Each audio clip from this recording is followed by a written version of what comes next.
We begin with the latest updates from the Israel-Hamas war, and amid the claims and counterclaims on the Israel-Hamas war, Israeli Prime Minister Benjamin Netanyahu has alleged that Hamas may have held the hostages at Gaza's Al-Shifa hospital. He claims that they were taken out before the Israeli raid. Where are the hostages being held? Do you know? We had strong indications that they were held in the Shifa hospital, which is one of the reasons we entered the hospital. If they were taken out. We have intelligence about the hostages, but again, as to your first question, I think the less I say about it, the better. Now, in this interview, Netanyahu also acknowledged that attempts to minimize civilian casualties have not been successful despite Israel's efforts to minimize the harm. The Israeli military says it has uncovered a Hamas tunnel shaft and vehicle with weapons at the Al-Shifa hospital, and that it has released the videos and photographs of the purported tunnel and weapons. הרכב הזה הכניס את כל המרכיבים, כמו שאתם רואים, של פעילות פשיטה ב-7 לאוקטובר. יש כאן כמות מחסנית. הרכב הזה היה בתוך הגראז' והוצאנו אותו החוצה. הרכב הזה הכניס את כל המרכיבים, כמו שאתם רואים, של פעילות פשיטה ב-7 לאוקטובר. יש כאן כמות מחסנית ענקית ועצומה, כמות רימונים, RPG, קלצ'ניקוב, אמצעי לחימה ואפילו אמצעים קרים. כל הדברים האלה הם מרכיבים שכבר ראינו בפשיטה ב-7 לאוקטובר, והרכב הזה זה רכב שהיה כאן, פה בתוך החולים שיפה. Now, military also says it has recovered the body of its soldier near the hospital after their raid, 3 days after announcing that she had been killed in Hamas captivity. Noah was serving at an IDF base when it was overrun by terrorists on October 7th. Now, the Israeli military also claims that they found the body of a 65-year-old hostage near the hospital. However, Israel's statement does not detail on how or when the woman was killed. It said that forensic examiners had identified the body and the family had been informed. Meanwhile, Hamas has refuted Israel's claims of a command center and weapon storage depot inside the Al-Shifa hospital. A senior Hamas official accused Israel of planting the weapons and blaming Hamas.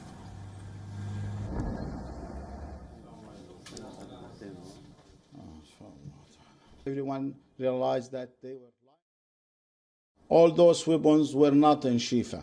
There is no center or control room for Hamas in this hospital. We avoid all the hospitals all the time.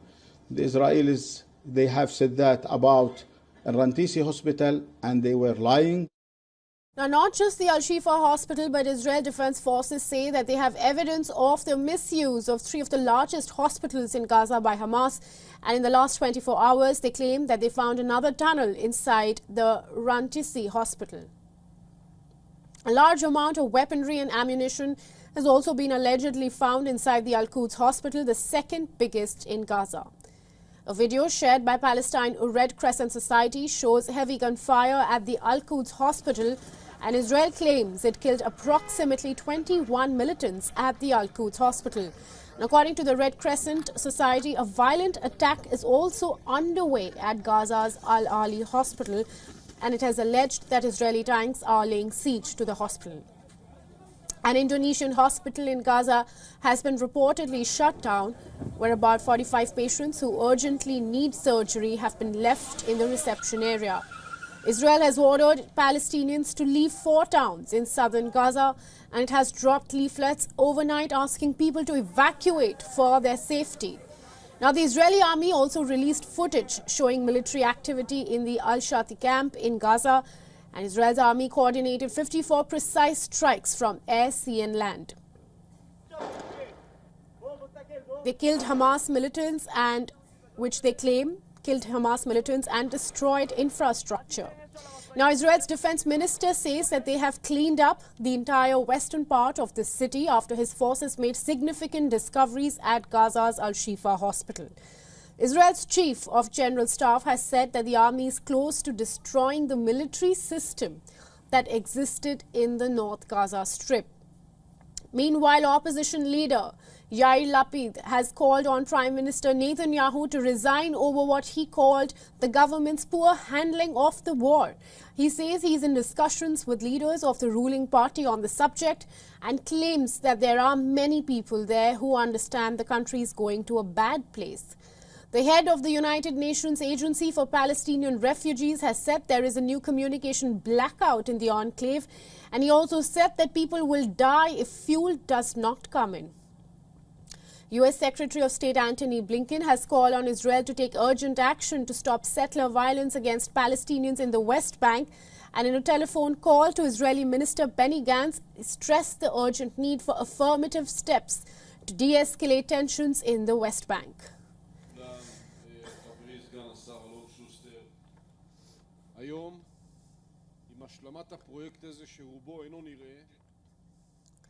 Now, for more on this, we are being joined by Joachim Bitterlich from Normandy in France. He's a former German ambassador to NATO. Welcome to the broadcast, Mr. Bitterlich. Good morning. I'd like to begin my first question. Now, amidst claims and counterclaims, Israeli Prime Minister Benjamin Netanyahu has alleged that Hamas may have held hostages at Gaza's Al-Shifa hospital, and hospitals are getting attacked.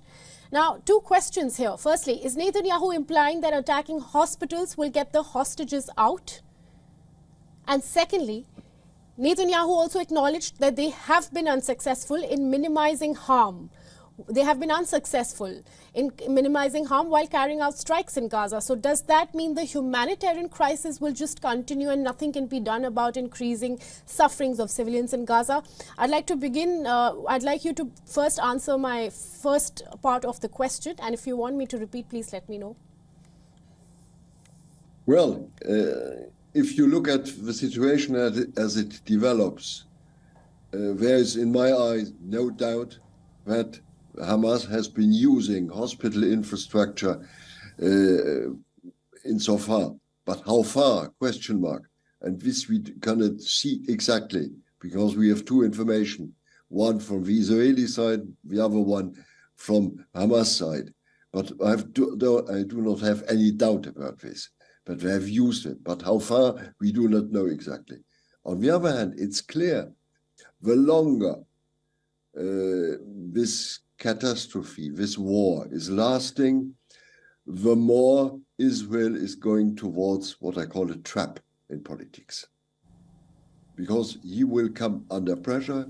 He is not interested at all in a rapid ceasefire or in pauses, but the pressure will be higher and higher against Israel.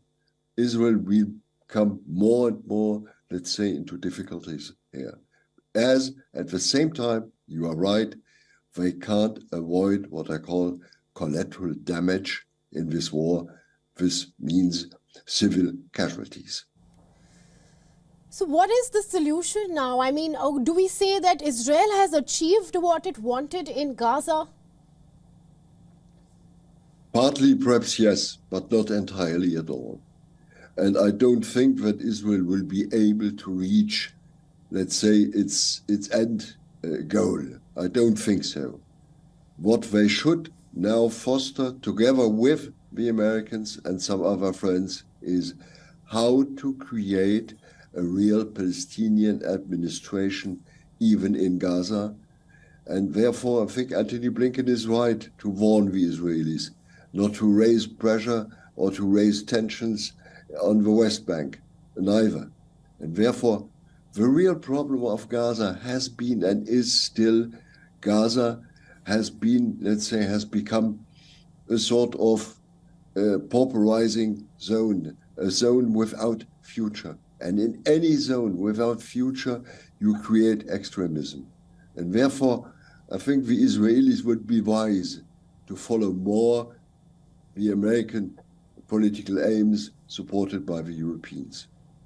Now, you say that Gaza has become eventually at this point in time, after relentless strikes by Israel, a place with no future. And I would like to ask you that Netanyahu said that Israel will pursue this war against Hamas till the very end. with the humanitarian crisis spiraling further and further and only deepening, now what does he mean by the end? Eradicating Hamas, you may say, but at what cost now? What else is left? You are entirely right to raise this question. I understand totally the Israeli claim to destroy, to eradicate Hamas. I understand it.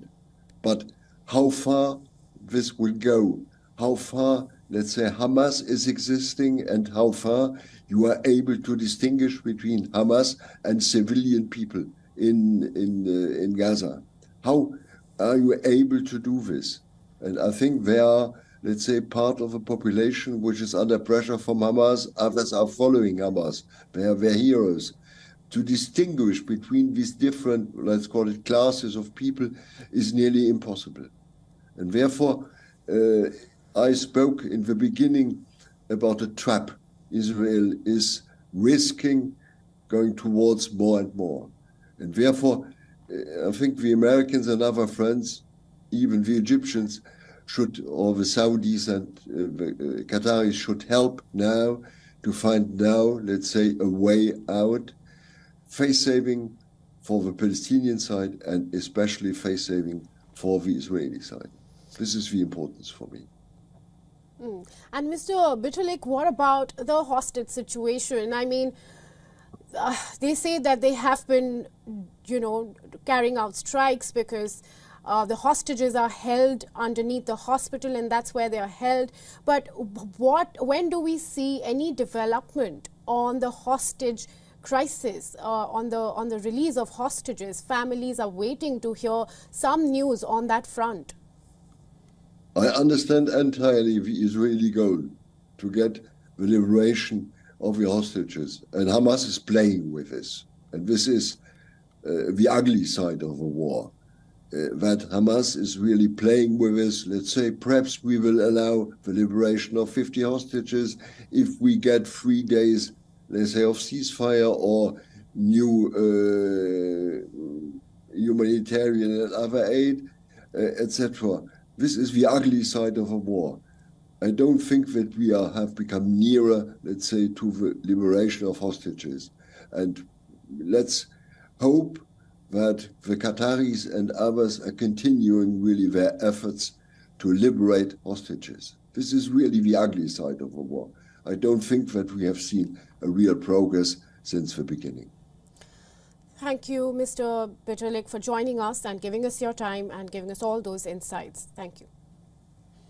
As always, with pleasure. Goodbye.